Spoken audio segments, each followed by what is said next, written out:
Latest എന്ന് പറഞ്ഞവരെ ഇന്നത്തെ സുവിശേഷത്തിലെ ഈശോ ദൈവരാജ്യത്തെ ഒരുവൻ വയലിൽ ഒരു വിത്ത് വിതയ്ക്കുന്നതിനോട് ഉപമിക്കുകയാണ്. ഈശോ പറയുകയാണ്, ദൈവരാജ്യം ഒരുവൻ വയലിൽ വിത്ത് വിതയ്ക്കുന്നതിന് സമാനമാണ്. അവിടെ ഈ വിത്ത് വിതയ്ക്കുന്ന മനുഷ്യൻ ആദ്യം വിത്ത് വിതച്ച് കഴിഞ്ഞിട്ട് അത് ശാന്തമായിട്ട് ഉറങ്ങുന്നു, ഉണരുന്നു. ഈശോ പറയുകയാണ്, ആ വിത്ത് അവിടെ കിടന്ന് മുളയ്ക്കുന്നു, പിന്നെ അത് വളരുന്നു, അതിൽ കതിരുണ്ടാകുന്നു, കതിരിൽ ധാന്യം ഉണ്ടാകുന്നു. കൊയ്ത്തിന് ഭാഗമാകുമ്പോൾ അവൻ ഈ കതിരില് അരിവാൾ വെക്കുന്നു എന്ന് പറയുകയാണ്. എന്ന് പറഞ്ഞാൽ ഈശോ പറയുകയാണ്, ദൈവരാജ്യം ഒരുവന്റെ ഉള്ളിൽ പ്രവേശിച്ചു കഴിഞ്ഞാൽ ബാക്കിയുള്ള കാര്യങ്ങൾ അവൻ അതിനെ കുറിച്ച് ടെൻഷൻ അടിക്കേണ്ട, മറിച്ച് ദൈവം അതിനെ വളർത്തിക്കോളും എന്ന് പറയുകയാണ്. നമ്മുടെ വീട്ടിൽ തന്നെ നമ്മൾ എന്തെങ്കിലും ഒരു ചെടി അല്ലെങ്കിൽ അതിന്റെ വിത്ത് നമ്മൾ കുഴിച്ചിട്ടാൽ അത് ഓരോ ദിവസവും നമ്മൾ വളരെ ആകാംക്ഷയോടെ അതിനെ നോക്കും.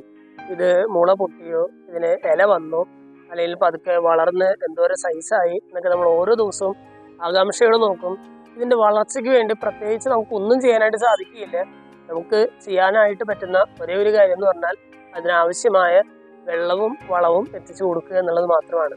അതിനെ വളർത്തുന്നത് ദൈവമാണ്. ഇന്നത്തെ സുവിശേഷത്തിലൂടെ ഈശോ നമ്മളോട് പറയുകയാണ്, നമ്മുടെ ഉള്ളിലെ ദൈവരാജ്യത്തെ വളർത്തുന്നത് ദൈവമാണ്. അതിന് ഈ വളർച്ചയ്ക്ക് ആവശ്യമായിട്ടുള്ള കാര്യങ്ങളൊക്കെ എത്തിക്കാനായിട്ട് നമുക്ക് സാധിക്കും.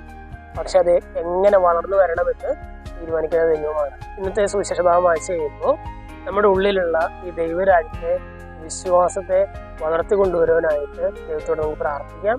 ദൈവം നമ്മെല്ലാവരെയും സ്വന്തമായിട്ട് അനുഗ്രഹിക്കും.